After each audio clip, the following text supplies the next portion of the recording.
everybody? Welcome back to Dad Talk Today. I got a very exciting episode that we've been trying to put together for a good while. I want to introduce everybody to my friend, Mr. Chris Volz. What's going on, Chris? Hey, glad to be here, man. Yeah, brother. So you guys on tour right now? What's going on with the band?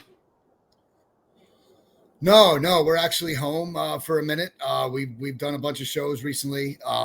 Get to enjoy some family time, and we're actually home until we got some fly dates out to California in October. Handful of shows out there on the West Coast, and then the next big actual tour we have coming up is in March of 2024 with Union Underground, Soil, and Raw. Ah, sweet, man. Did I see something about you're in a new band now? I could have swore I saw something floating around the other day. Yeah, so it's a side project officially. Flaw is still my main priority, but I did sign a deal with another bunch of friends. The band's called The Odd Even. Record comes out in January, and we went to. I flew out to Baltimore to record it several months back. But I'm really excited about it. I think everybody's really going to like it. It's heavily influenced by old school Alice in Chains vibe and feel. A lot of harmonies, a lot of driving guitar riffs. But yeah, it's called The Odd Even, and we just signed a deal with Eclipse Records. We've got a video coming out in a couple months, and super excited about that too. Awesome, man. So this is a little bit of a different show for me, guys. You know, I'm usually on here just telling random people stories. I'm actually on here as a fan right now. So the younger me is actually having a lot of fun. I remember watching you, Chris, back in the day, MTV, Much Music, and the Payback video came out. And I was like, whoa, you guys were on top of the world back then, man. You really was. And when you came into the scene, you hit it hard.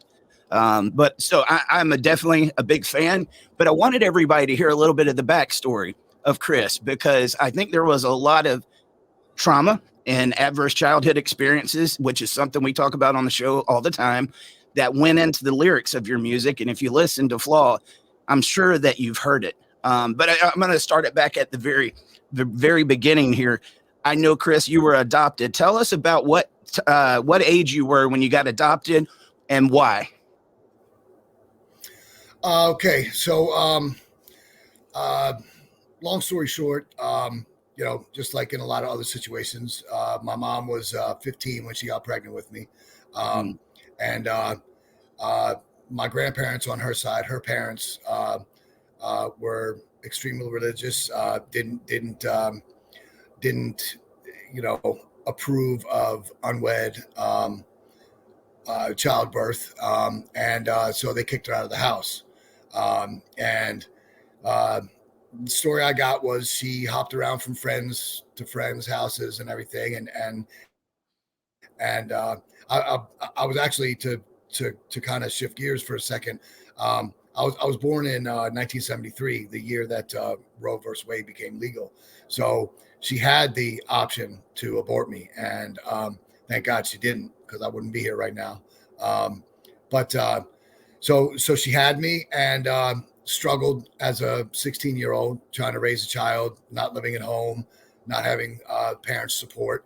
And she figured that the way to give me the best life was to put me up for adoption. So I was about one when I went into the adoption system, went through foster care, hopped around from house to house, was pulled out of a few houses. I don't remember any of this. This is from what my adoptive parents told me when I was old enough to understand, and they let me see some of the reports that they were given.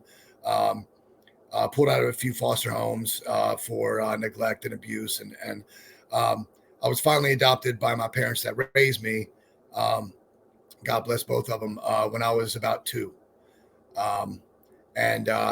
They told me early on, they told me that I was a very, I understood things a lot sooner than other kids did. I developed quickly, emotionally and mentally, probably due to a lot of the things I've been through. So when I was about, I guess, 8 years old, I think, they sat me down and told me that I was adopted. So yeah, I was in foster care for about a year, adopted out fully at 2 years old, found out I was adopted at 8. Was that one of those things that you're glad that they told you early? And for like any parents that might be listening in that's got to tell this to their kids someday, would you suggest that they do it sooner than later?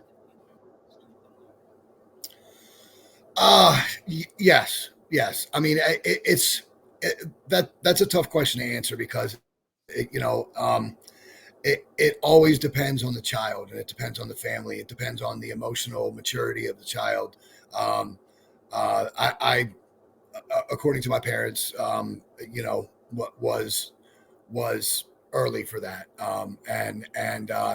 But I do think that if you feel like the child's ready, you should tell them, because um, if they find out through other means, let's say a family friend or a second cousin lets it slip, or something, if they start to question it, and you as parents aren't the one who is giving them the information, then they're never gonna trust you.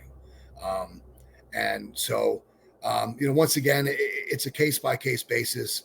It obviously depends on the emotional maturity of the child, but I would say sooner rather than later. Absolutely. Yeah, man. What was that like for you, finding that out as a child? Oh man, uh, it was rough. I mean, I'm not gonna lie. I it was tough to understand, even though I understood the the the scope of it. I understood Yeah. what they were telling me. Um, it was hard to wrap my head around, um, the fact that I was different than everybody else. The fact that, I these I didn't come from these two people. Um, Right. I didn't quite have the, um, mental, acuity to understand that they really saved me from, uh, a bad situation, and ultimately gave me a much better life and much better chances at success. Um, it wasn't until later on that I started understanding that side of it. So, at first I was confused and I was angry. Uh, I was confused because I didn't understand why, I was given up for adoption in the first place, and angry because it made me feel like I was different than everybody else. Um, Now that is not to say, that's obviously a normal reaction, and that's not to say Absolutely. don't tell your child. You know, th- those are going to be emotions that the child has to go through and has to face. Um, and my parents were extremely smart about it too. They made counseling available to me. They understood that this wasn't something they were going to be able to help me process on their own. Yeah. So I went through years of counseling and therapy, and to help me process and understand it, and unpack everything, really. So, what would you say your childhood was like getting into middle school and high school? Were you hell on wheels? I know I was. Yeah, yeah. Yeah. I was not the easiest child to deal with, by any means. There was still a little bit of that, kind of angry at the world because I, wasn't like everybody else, and you know, um, confusion about being adopted, and all that. I mean, even before finding out that I was adopted, I was always, I was always a daredevil, the one that would try the craziest stuff, and I guess you could say from a young age, I was, I was into adrenaline and you know, taking risks and taking chances. Even before learning how to ride a dirt bike at like 10. By the time I was 12, we were doing X Games type jumps, you know, off of big, huge dirt mounds in construction sites before freestyle, you know, BM a motocross like that was even a thing. So yeah, I was not the easiest child to raise, to say the least. That's what us boys used to do, man. I ate gravel several times jumping off a homemade ramp, but we got back up, you know. So, yeah. You know, Chris, I guess, you know, this is one of the things that you've talked about before in the past, but I just want to get a little bit more into it. I know it's very deep and something, like I said, that you have discussed before, but what age were you when your mom decided to take her life? I was 11, 11 and a half ish. Yeah. So it was only probably about 3 and a half years after finding out that I was adopted. So that as you can imagine, was basically like ripping my entire world out from under me. And my dad, God bless him, he was an amazing father, but he traveled for work a lot. So I spent, you know, my childhood years with my adopted family from 2 and on. I spent more time with my mom than my dad, so she was kind of like my, you know, she was like my rock. So losing her was a huge blow to my entire universe. I can imagine, man. Do you have any siblings? I do. I have half brothers and half sisters, but I wasn't raised with. No, I was an only child. Okay, gotcha. With my adoptive family. Man, I know you were young, but did you see any of the signs coming that was leading up to this? No. I mean, nobody did. I've had lengthy discussions with my dad about it. He didn't either. She was probably still to this day one of the most amazing people that I've ever met. She always put everyone else before herself, and you know, she volunteered for a number of different organizations. She so this one story I'll never forget. We weren't rich by any means. We were middle class. We lived in the suburbs. My dad had a decent job. He was ex-military and he wrote for a bunch of larger newspapers, had written a couple books. And my mom worked for the Gerontological Society of America, which is a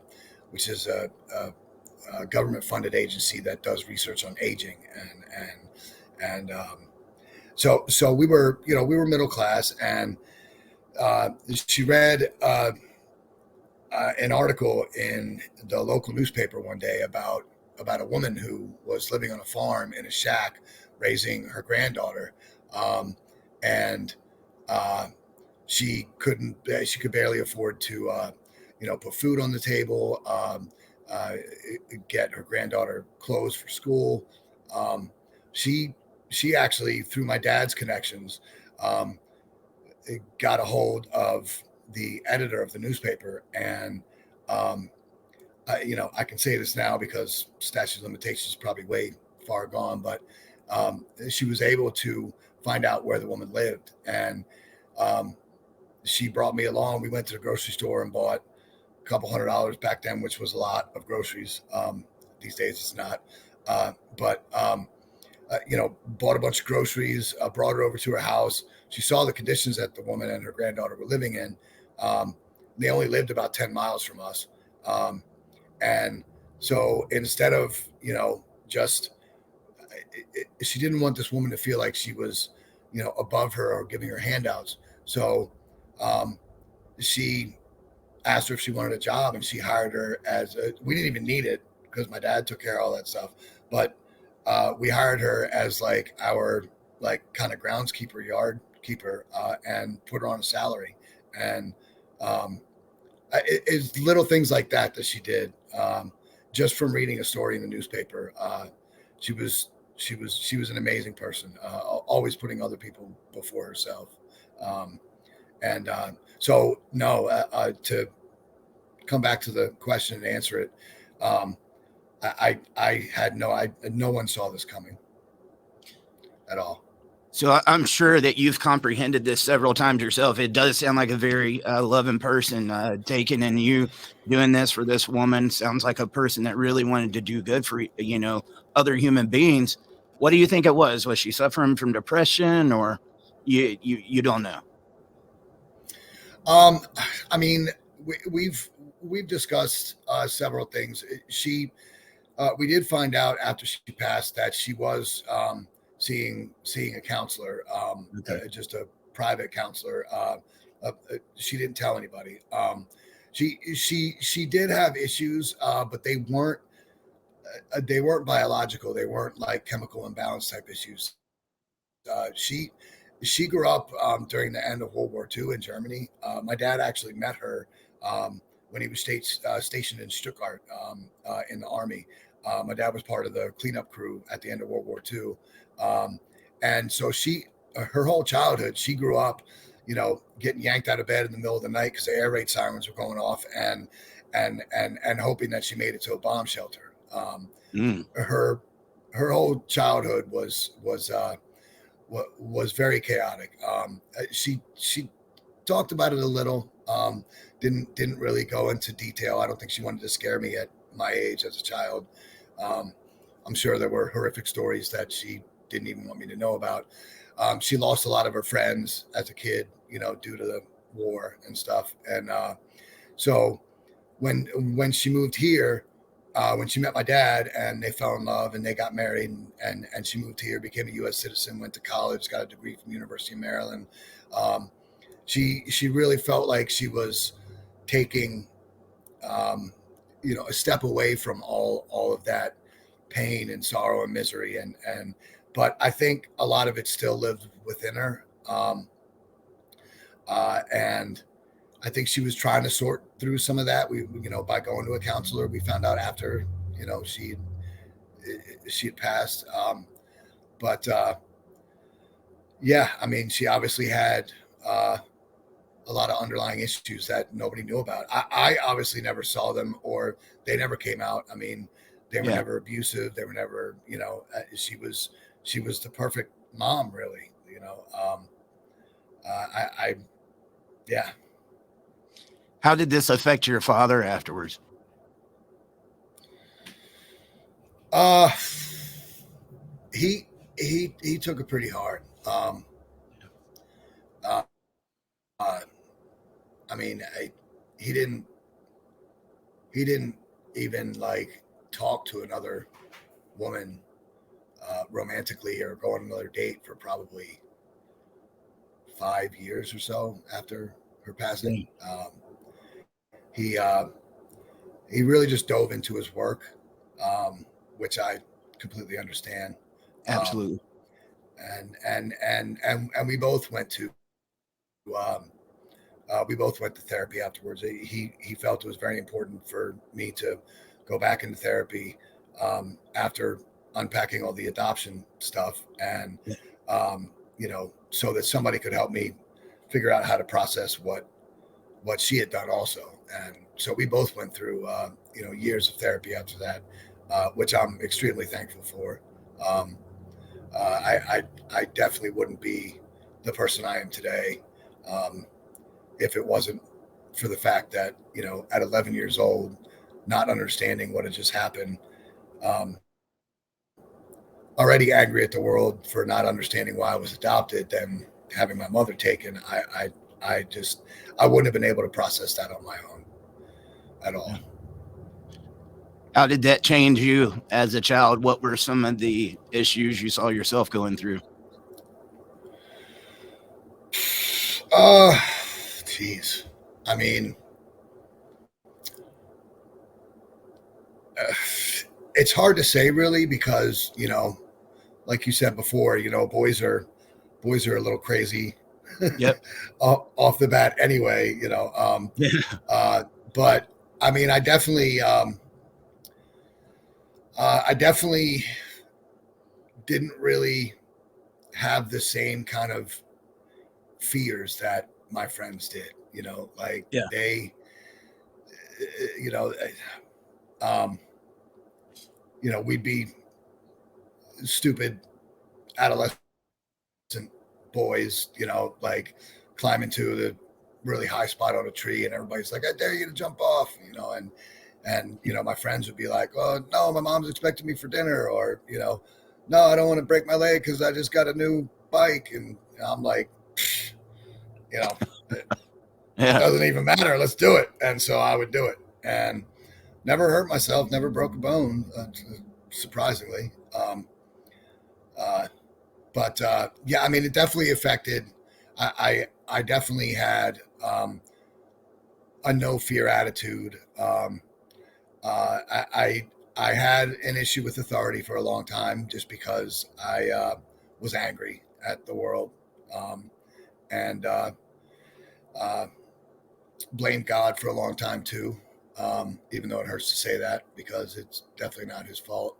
Um, Took me a long time to realize that. I just didn't understand at the time, you know, with all the murderers and pedophiles and complete degenerates there are on this planet. Why would you take this beautiful person that always put other people first? Um, I just couldn't wrap my head around it for a long time. And that's one of the things that therapy did definitely help me process and help me work through. But um, it took me a long time to not be angry with my father too, because that was an an immediate and automatic reaction was, you know, was to blame him because it Right. was easy to do that. It was comfortable to do that because he was there and he was supposed to take care of her. And he was supposed to make sure nothing bad happened to her. And it took a long time for my father and I to, repair that that fracture in our relationship. Um, uh, we eventually did, but it took a long time. Yeah, man. I mean, what was the communication like with you and him after this? Obviously, you said he got you in counseling, but did you guys have your period of time where you sat down and tried to work it out amongst you? Not until later. Okay. Um, he recently passed away during the pandemic I'm a couple sorry, of years man. back. Um, and I have nothing negative to say about him whatsoever, and I don't want to even Absolutely give not. the slight impression that I'm still upset with him because I'm not.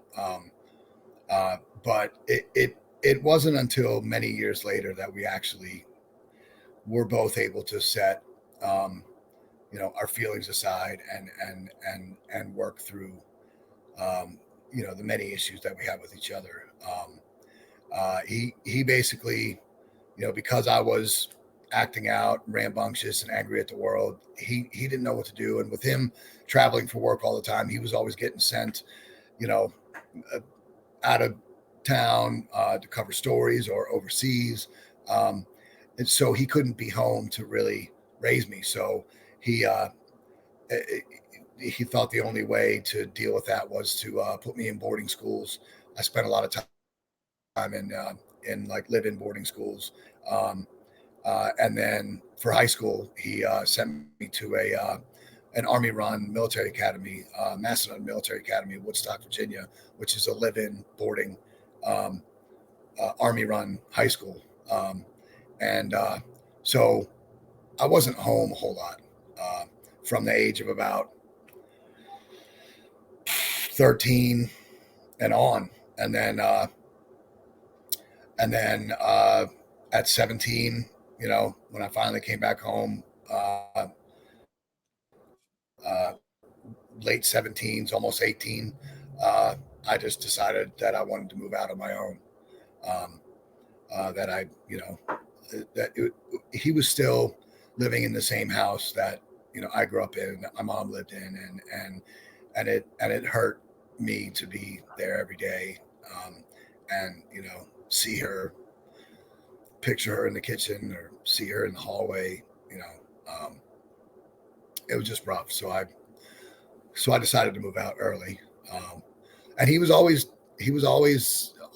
stuck with his word. He was always very strict but firm, and he told me, he was like, look, if you move out now, before you're 18, you can never come back. And he was saying that because he thought that would make me stay, and I realize that now. But I moved out. I had a job working as a mechanic's assistant at Goodyear Tire and Auto, and moved out, got my first apartment at 17, my first motorcycle. Thought I was on top of the world, like handling adulthood as a 17-year-old. And, within a couple of years, I was calling him up, like, is there any chance I can move back home? And he's like, nope, I'm sticking to my guns. I told you, you move out, you're not coming back. Tough love. And tough love. He was all about the tough love. I mean, oh boy, when are you get me started on that? I mean, he came from a different generation too, though. Oh yeah. My grandfather, his father that raised him, was a parole officer. Ended up becoming the head of probation and parole for the Newark, New Jersey area, which is, anybody who's familiar with that area, it's a very tough area. And so, he was raised strict, tough love. I'm going to tell you not to do something. If you do it and you screw up, that's on you, but he was also older. Like a lot of my friends' parents were, in their 30s, and my mom and dad were in their late 40s. So, he was a child during the Great Depression. You know what I mean? Like, yeah. And so a totally different school of person that raised me than what is raising kids these days, unfortunately. Oh yeah, I understand that, dude. I mean, first off, condolences to you about your dad. Lost mine 10 years ago, man, this year, and it still hurts as much as ever. And it would be easy to say, oh, this happened or this happened. That had to be a very hard time for him too. So the fact that he made it through and he did the best he could, I'm sure since you've gotten older, you've tried to take yourself out of your shoes and put yourself in his shoes and say, what was that like for him, going through this, as I do with my dad. Absolutely. Yeah, man. Tell us about your love for music. When did you develop that love for music and find yourself getting into the band? Well, so that, ironically enough, also started with my mom and kind of my dad too, but more so my mom. She was very into music. She was an amazing singer. She sang amateur opera, locally around the area, with a bunch of groups, several choirs and stuff. So she was always singing all through the house. I mean, I don't really remember much seeing her not singing. There was always music playing in the house. She loved classical music. My dad loved jazz. And we had a record player in the living room, a record player in the family room. So, there was always music playing, or she was singing. So from a young age, I was very influenced by how music made my family feel, made me feel. I mean, my mom taught me vocal scales when I was about 6, 7. Oh, wow. And not to say I was great at it then, but she at least set the foundation. There you go. But yeah, so I mean, music to me always had a special connection, especially after I started. And the other side of that, with my dad being a writer, is that I also understood the importance of things like poetry Mm. and personal journals and stuff like that. And so the combination of the two, the combination of my mom being an amateur opera singer and always singing around the house and always music playing, and my dad being a writer, it really kind of unbeknownst to me at the time, it really kind of helped form my love and ability, not only for lyrics and substance of words in music, but in the healing properties of music.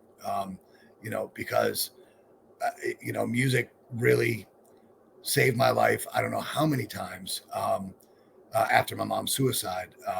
Just being able to shut the entire world out and turn the overwhelming emotions off for a minute and just live in a song, in the moment of a song, um, and feeling like when I would find lyrics where somebody else um, was singing about feeling the same way I did, Yeah. it helped me feel like I wasn't the only one, and that also became extremely important to me in my career, writing songs about my mom's death and about that kind of immense loss, was to make sure that the way that I presented the lyrics wasn't just complaining and bitching about being upset about losing someone and why this and why that. It was more of letting the listener understand that if they felt that too, that they're not the only one, and that I mean, like I said, if it wasn't for music, I knew at a very young age that that's what I wanted to do with my life as a career. And I still, another thing that I'll always have with me that my father instilled in me, and that he told me a lot as a kid growing up, was that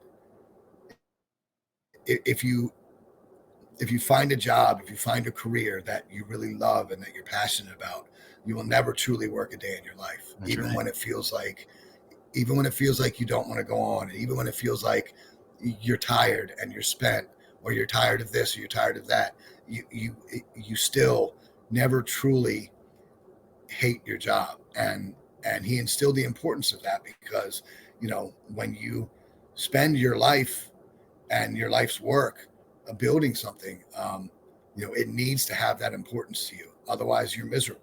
And he wanted to make sure that I, would choose something that didn't make me miserable. It's awesome, brother. Um, let me ask, like, was Flaw your first band? No. Tell us Geez. about getting in the band world. That's almost as hard as getting in relationships. Oh boy, it is. It is. Yes, it is. It's definitely. I saw some statistic one time that said that like one out of every like 700 or 800,000 original bands actually sign a record deal and become successful and can maintain that career for more than 10 years. And here I am going on 25, and so I think like the first time I actually tried out singing for a band was in my neighborhood. It was just a bunch of friends of mine. Well, let me backtrack for a second. Yeah, go ahead, brother. I had the privilege of two of my best friends growing up, Ben and Mike Hessen. They lived a couple streets behind me in the same neighborhood, and we were very close as kids growing up. Their mom was a top 40 singer, and their dad was a bluegrass artist. Both of them signed artists. Now, their dad also worked for NASA. That was his full-time job, but he was a successful bluegrass banjo player also. And so they always had like their living room was couches and a full band setup. And so like I didn't have that in my house, even though there was always music going on and my parents would buy me an instrument if I asked for it. I could go over to Ben and Mike's and there was a PA set up. There were guitars everywhere. There was a drum set. There was keyboards. There was a piano. You know what I mean? Like it was so that from the age of about, I'd say maybe before my mom died. So 6, 7 years old, all the way up through my teenage years, when I was home, when I wasn't shipped off to military school or something. I spent, so much time over there and, learned a lot about music over there, learned how to play a lot of instruments over there. And their parents were the kind, because they were in the music industry themselves, like they didn't ever say, hey, turn that down, or, hey, put that down. I don't want to hear that right now. Like you could just pick up any instrument and go. So that also helped shape. Oh yeah. From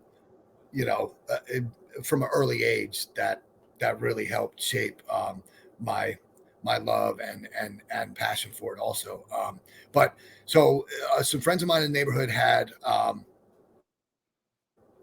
little jam band, and they didn't have a singer, and they asked me to come down and go through a few songs. And I remember one of the first songs I had to sing for them was "Closer to the Heart" by Rush, and that is an extremely hard song to sing. Oh yeah. I don't know if I could sing it today. My range was a lot better back then. I mean, I could sing it.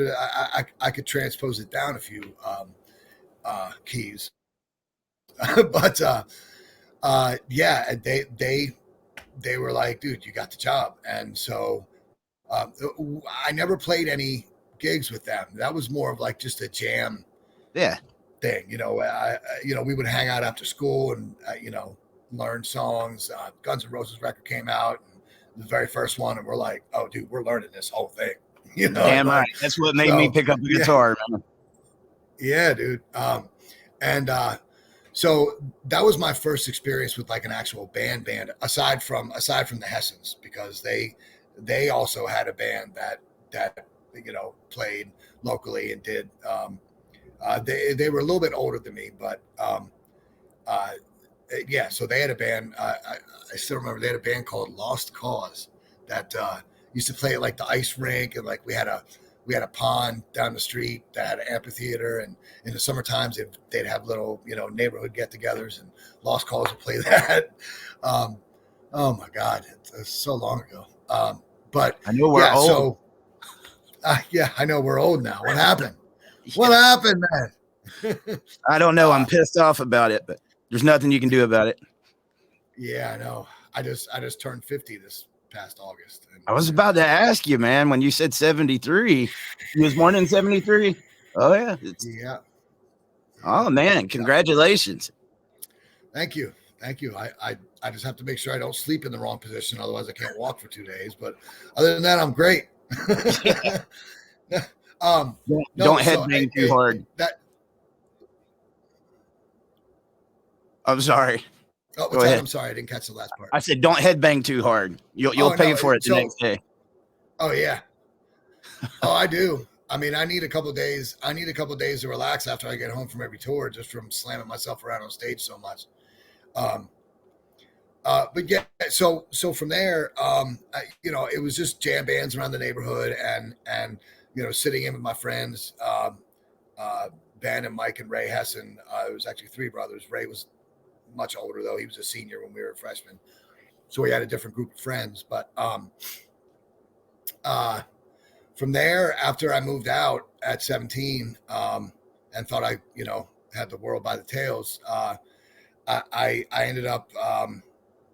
After living in Glen Burnie, Maryland for a while, I ended up moving up to Jersey, where I had some family and friends. And that's where I really started to get into live bands that were playing out at, actual venues and bars and clubs and stuff.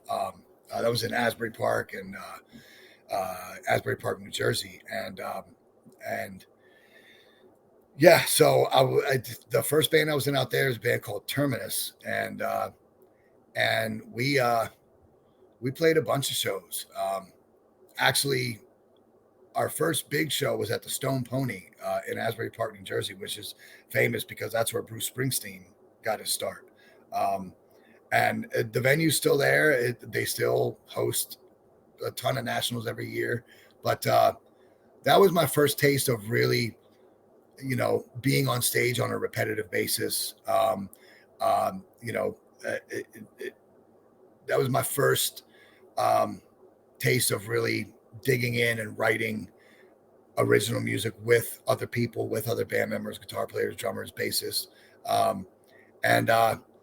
So we were nowhere near, even looking at a career in music at that point Just doing as it that for the band, fun. because just doing it for the fun, and everybody had regular jobs, and that's when, my ex-wife, my first wife, her father was a sergeant with the Monmouth County Sheriff's Office in New Jersey, and so he was friends with a lot of judges, and he's actually the one who, on a favor, got my records unsealed, my adoption records unsealed, which is how I found my birth parents, my birth mom, Wow.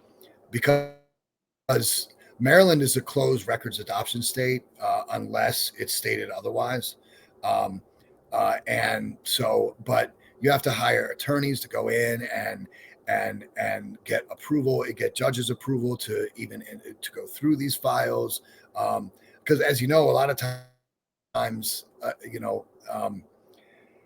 a lot of times adopted children finding their parents doesn't end well. Right. It ends in, more heartache. And so, but my mom had, and I didn't find this out until after, a judge went through the paperwork. My mom had actually filled out an affidavit saying that if I ever did try to locate her to unseal the files, and that is what, had she not done that, I would have had to prove in court for like a medical reason why I needed the papers unsealed. Man. Once the judge found that, he was like, "Oh, open it up, get this name and address out to this child," and he was doing it as a favor for, Sergeant Allen, so How got old her were name, you? got her address. Do you remember how old you were? 19, I think. Okay. Yeah, I think I was 19. So I had her name and address and phone number, and I kind of sat on it for a day or two, like, holy crap, like, this is real. Like, I have the opportunity here to find my birth mother, and, for the first time in my life, actually see somebody who looks like me, or see the person I came from. And so I made the call. I was super nervous. She picked up, and she was beside herself, started crying right away. And she lived in Louisville, Kentucky, which is where Flaw got signed out of, which is where I ended up, moving to after that, because I wanted to get to know my birth mother and reestablish a relationship. I mean, within a year, I'd say, of calling her, I was fully invested in living in Louisville. Met my half brother and 3 half sisters, and was developing a relationship with her, and got a job, started fresh out there. But music was always, in my heart, and that's really what I wanted to do. So So even though I was, working out there, and this was a huge life altering, awesome thing that happened, finding my birth mom and meeting my half brothers and sisters, there was still this urge to write and play music. And so, the Louisville has like a kind of artsy fartsy fanzine newspaper type deal called the Leo Weekly Observer or something, Leo Eccentric Observer or something. But there's a couple pages in that. I don't know if it's still around. This was, almost 30 years ago. There's a couple pages in the back of that magazine where they had, like help wanteds and all that stuff, and like instruments for sale. And there was a section for bands who wanted to, who needed a member, like a guitar player needed, vocalist needed. And I answered an ad for a vocalist needed for a metal band in the back of one of those. And that's how Flaw started. Like, simple as that. I wouldn't have been in Louisville if it wasn't for finding my birth parents, my birth mother. And Flaw would have never started if I wouldn't have answered an ad in the local, music magazine type thing. Now I got to ask, did you ever find your birth father? Yes, I did. I was able to find him with the help of my mom. We've met a few times. We don't talk a whole lot. He basically during the Vietnam War, during the draft, he enlisted. He didn't want to wait for his number to get called, and so. Or he had, I'm not sure if it was. No, it's okay. He did a couple tours in Vietnam and never really came back mentally. Okay, gotcha. So it not to say it's his fault. I mean, I love and respect the guy, but I have a 5-year-old and I need to focus on that. And I don't. We talk every once in a while on the phone, but we're not close. No, I got you, man. Let's get back into this with Flaw, though, man. So tell me how that whole thing came together, how you met everybody. So, yeah, answered the ad in the magazine. I actually call it a pager number. That's back before cell phones and everybody had pagers. Really filling our age. I know. I called a pager number from a payphone and left a payphone number. I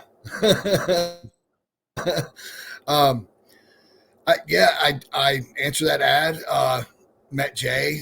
We hit it off right away. And he had some friends. He had like already kind of had a band set up, a drummer and a bass player. And he was in college at University of Louisville at the time. So, he had a, pretty flexible schedule. So we spent a lot of time writing music. I was assistant manager of a gas station at the time, I think. Yeah, of a Chevron. So I could kind of, set my own schedule. And Flaw was born just from us hanging out and, jamming. We had a rehearsal spot in downtown Louisville that we would spend a lot of time at. And, a number of the songs on that first record, Through the Eyes, were written within the first 6 months of me and Jay meeting each other. Oh, wow. Yeah, and obviously they were, refigured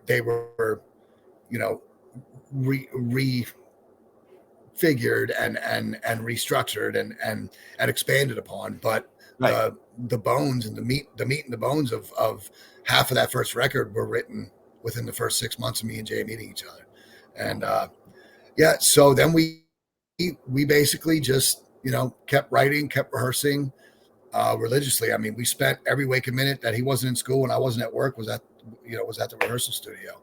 And we basically kind of lived in damn thing, if you want the truth. Like we had a hot plate and a cooler, and we'd spend all night there, fall asleep, wake up, and he's like, "Oh, I gotta get to class," and I'm like, "Bro, eat a burrito real quick on the hot plate." But yeah, so we started playing out locally. Louisville is a great town for original live music because there's a lot of venues, and a lot of smaller venues that will take original music. Which in a lot of college towns, if you're a cover band, you get all the shows you want because the college crowd wants to hear cover songs. They want to hear songs they're familiar with. Louisville is a college town, but there was a lot of venues that would support original music, and so we started playing out locally, and yeah, it just really kind of took over the scene. I mean, we were playing, for a while there, we were playing once a week, twice a week, and drawing, a couple hundred people, and we decided to make a demo. Actually, our first demo. Our first CD demo that we ever recorded. And I've told this story before, but I'll forever get a kick out of this. Just how ingenuitive, if that's even a word. So Jay, being a college student, a couple of the guys in the band were college students. Jay had a credit card with like a couple $1,000 limit because you know how these credit card companies give out to college students. They want you to go in debt. And So the mail order music equipment catalog called Musician Friend had really kind of just started. It was brand new at that point. I had that. Oh yeah. So when they first started out, they had a 45-day money back guarantee, no questions asked.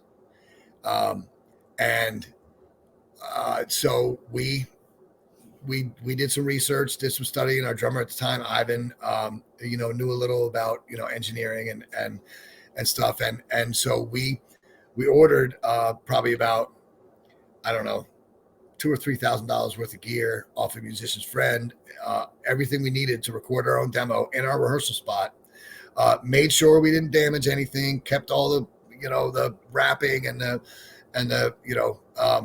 boxes, and we recorded it, transferred it over to ADAT, put everything back into the boxes, and shipped it back saying that we just weren't happy with the equipment. And Musician Friend had no issue with it. All we had to do was pay shipping and handling. So our first demo, we did 7 or 8 songs for, I think it was maybe like $100 in shipping and handling for everything. It's one of the best stories I ever heard, man.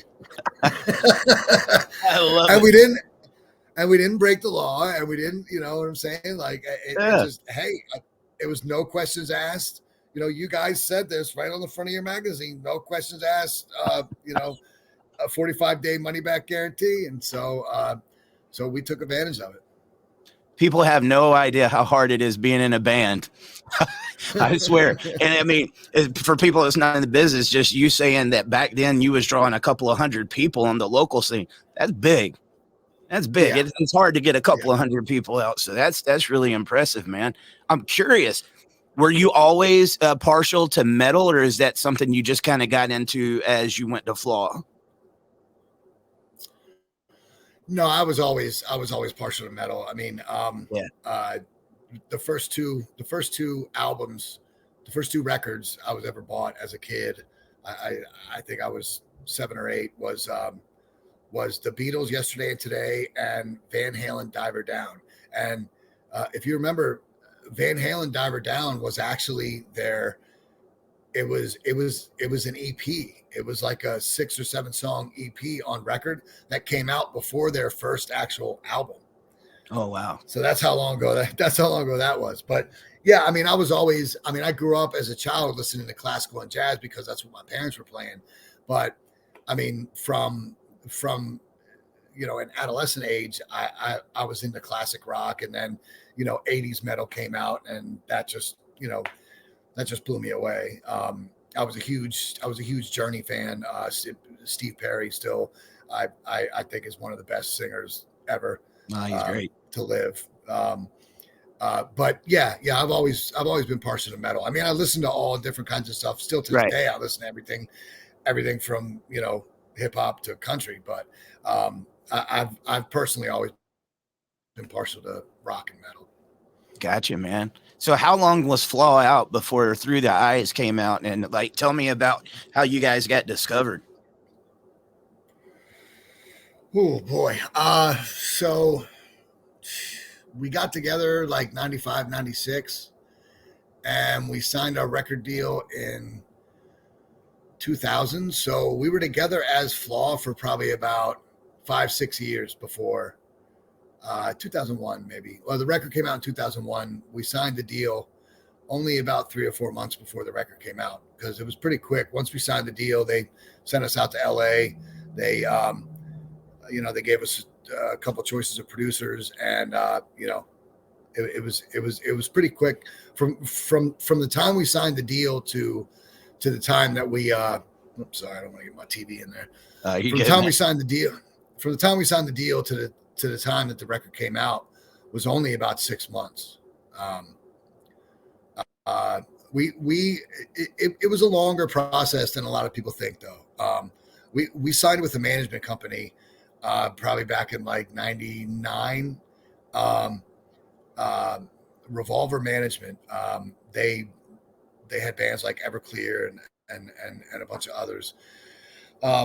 They signed us based off of our first demo, the one that we did. Musician's Friend. Yeah, the Musician's Friend. Thank you, Musician's Friend. Yeah, exactly. Hey, they're still a thing, and they still have a money back guarantee. Funny though, it was 45 days back then. Now it's like a 14 day. Okay. Like if you're gonna try something like this, I don't know if they heard about our story, but if you're gonna try something like this, we're not gonna give you a month and a half to do it.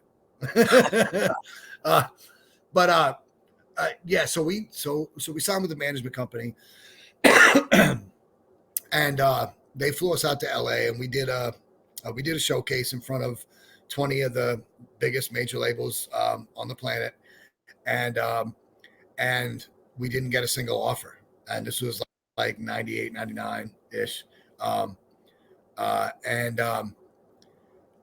that was rough, because of course we're in our early mid 20s. We think we're ready, like we know what we're doing, and so that was a hit to our ego at that time, because we thought just by signing the management deal and getting flown out to LA that we'd already made it, and that wasn't the case, and we learned that the hard way, and so we ended up getting dropped by that management company because none of the labels made an offer, and so that was the time we really had to kind of dig in and say, okay, a lot of bands go through that process, that exact same process, and they throw the towel in.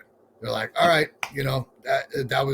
that was my shot, because they ran us through all the big paces. I mean, we showcased in front of Sony, Warner Brothers, Arista, all the big labels, and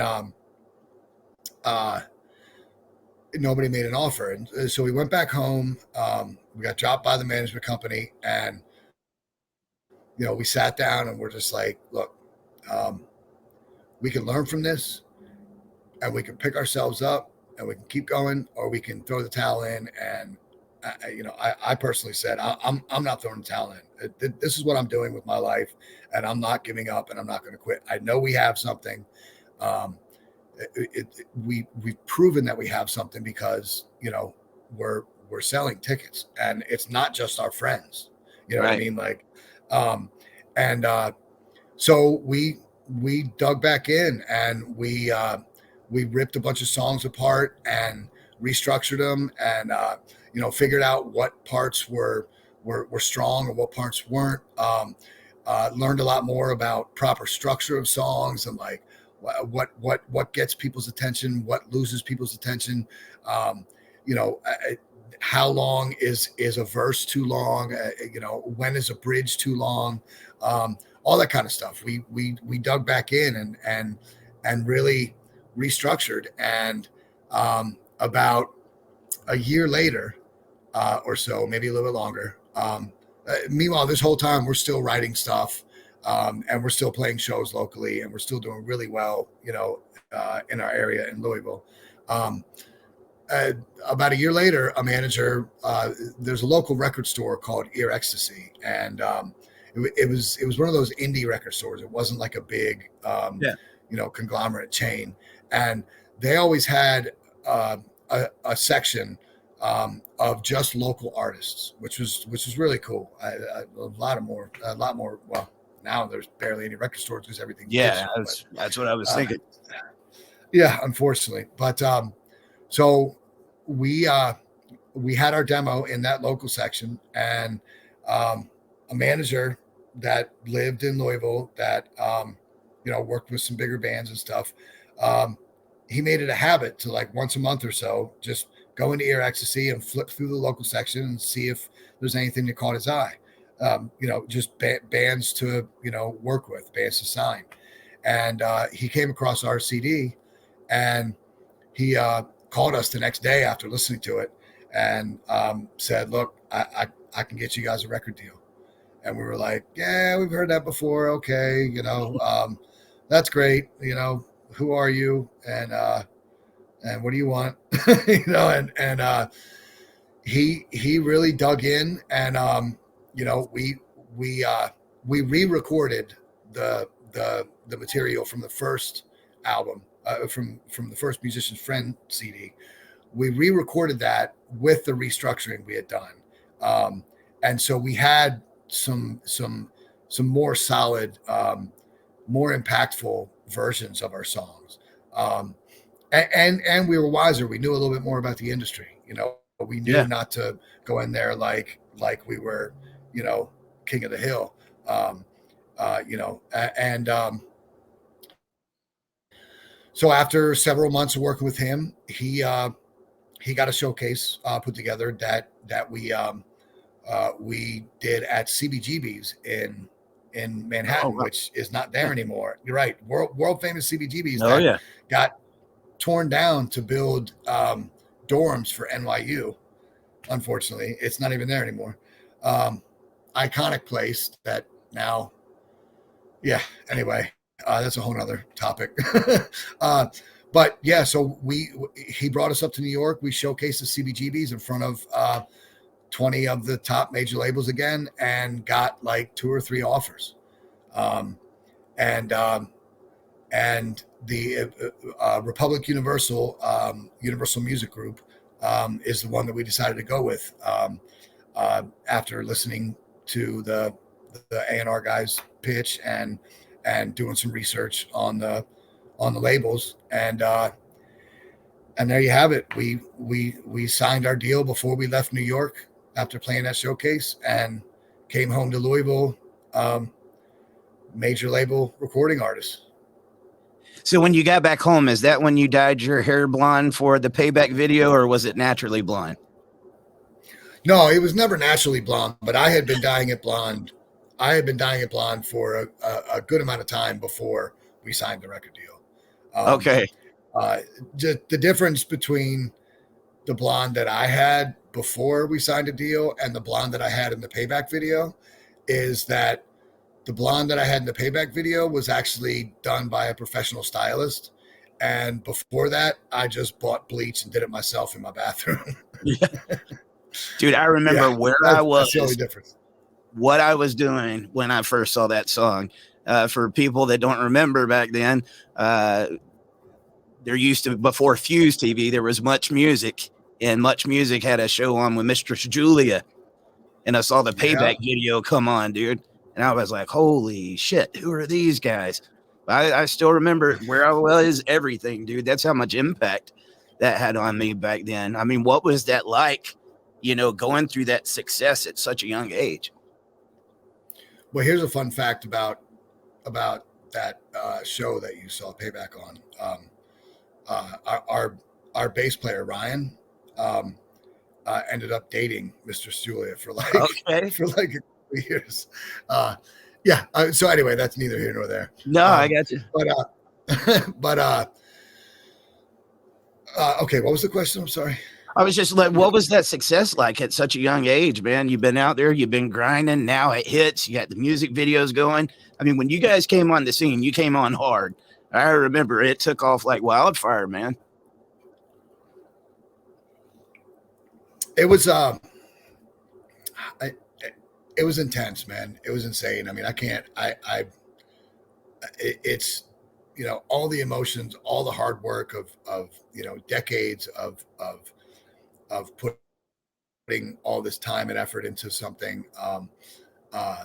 You know, the fact that we were actually doing it. We were actually assigned, you know, major label band, and you know, the producer on our first couple records, David Bottrell, he had just done the new Tool record, and we were huge Tool fans. And you know, we were in tour buses, we're playing Ozfest, we're going overseas, playing in front of, you know, Castle Donington, in front of 100,000 people, and it was overwhelming, but it was also, you know, the time of my life. You know, it really, I was extremely proud of never giving up. You know, the multitude of times that, you know, it would have been so easy to just throw the towel in, which I'm sure a lot of people, you know, do. And I don't blame them, because it's Right. an extremely tough industry.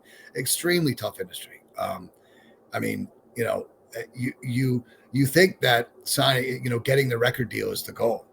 And then you realize once you sign the record deal that you're just at the, you're a baby now, you know, like after you sign the deal, the goal is competing in that high level industry and that high level of competition industry, and staying relevant, because, you know, at any given moment, another band could come up and take your spot. You know, and so the goal after getting the deal is keeping the deal and putting out multiple records and staying relevant for, you know, more than just an album cycle, or more than just a couple years, you know, which has been a blessing, an absolute blessing. I thank God for every day that I'm still able to do this at 50 years old.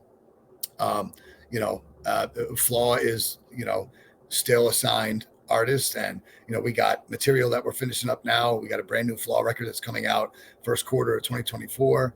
I've got the side project that just signed a deal with Eclipse. That record's done and it's coming out January 5th.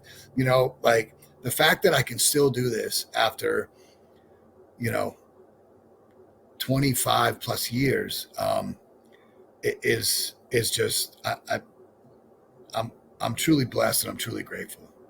Absolutely, dude. So, like, I don't mean to go through your whole career, but I'm sure we'll have people that watch this that maybe isn't familiar with your backstory, Chris. You know, getting to this point, how much of that music, especially that first record, Through the Eyes, was inspired by those experiences you had as a child with your mom and so forth? The majority of it, really. Yeah. The song "Whole" off of "Through the Eyes" is solely about my mom's suicide and how it affected me. The song "My Letter" is about, you know, it's about her, but also about, you know, my struggle with coping with her loss, and learning how to deal with other relationships, you know, because of that loss. And then I was in another side project called 5.bolt.main. There's a song called "The I remember Gift," them. Yep. where, which the lyrics, the lyrics in that song are about my mom's suicide, but also about how I'm so thankful that she gave me the gift of the love of music and the gift of singing, that she taught me how to sing. Like, you know, even though I'm I'm so upset that she did this. I'm so thankful that she was in my life for as long as she was, because she instilled so many values in me that I wouldn't have had. And I mean, I wouldn't be a musician today. I don't think, if it wasn't for her, and so yes. My childhood, the ups, the downs, the good, the bads, all of it is reflected in all the lyrics I write. Absolutely, man. Obviously, I think, saying that was inspired by this, most people would say, yeah, that's therapy. I'm sure many ways it is therapy. But has there been some of the issues with doing that on such a main stage for people to see some of that inner trauma for you? I'm just curious what that experience is like, getting that out on stage. Um, it's there's times when it's extremely tough to even make it through a song. Um, there's times like, around my mom's birthday or around Christmas time, which is always her favorite time of year. There's times when there have been times where I barely made it through the song because, it's virtually impossible to sing on key and bawl your eyes out at the same time. So it's I mean, it's therapy, and it's a release of emotions, and most of the time, it feels great. But there are times when, I may remember something, that she did, or remember an experience that her and I had together, that make it much more difficult to get through the song.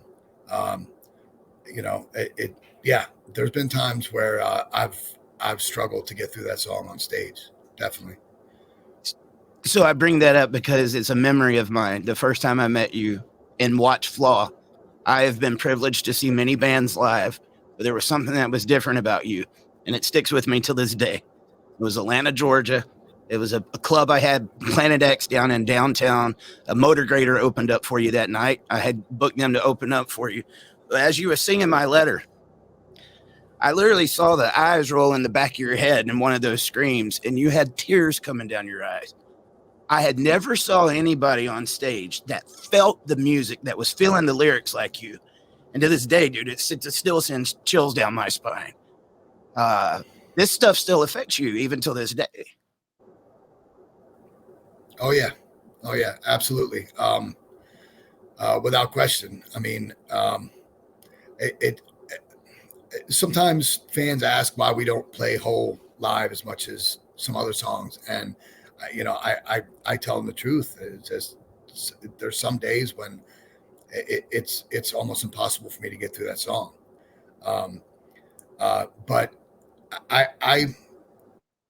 I feel it's important to put your heart and soul, especially as a lyricist, especially as a singer-songwriter, to put every ounce of your heart and soul into what you're writing, because that is your statement. That is, it's not only a way for you to get the emotions out and therapy to deal with it over time, but it's not fair to the listener if you're not wearing your heart on your sleeve. And I mean, not to, get off on a tangent, but I think that's what has continued to lack more and more as the years go on, as music becomes more, more digitalized and less hands-on, less it's I mean, I feel like well, here's a perfect example. Like back in the 80s, record labels signed bands, and they would sign into what was called development deals. Like if they saw something in a band, they would help develop them, and they wanted 2, 3, 4, 5 records out of them. Now, if a band has one song and a label thinks that they can make money off it, they'll sign a band off one song and then drop them afterwards. Like there's no longevity. There's no, Right. There's no development. There's no, and I think that has really affected music across the board. I mean, even the lyrics that I write to this day, like I'll lock myself in a room, and force myself to feel certain things that aren't comfortable and that I, don't like to go through, just to make sure that I'm writing, actual emotions down on paper, and that I feel what I'm saying, and not just writing what people want to hear. It has to be very personal, and live shows have to be that way too. The whole point is that the listener connects with what you're doing and what you're saying, and that they have an emotional experience as well, because at the end of the day, like we talked about before, music is therapy, and music is emotion. And I mean, music is the one thing that can remind you of a scent, of a time, of a weekend, of a vacation, of a loved one you haven't thought of for a minute, and it can be good or bad, but those feelings, we need to, as people, as humans, we need to feel those emotions and go through them, because that's what keeps us real, and that's what keeps us, from becoming monotone, robots of society, and that's what separates us from, most of the other animals on the planet. And yeah, I mean, I will always feel music with the deepest part of my soul.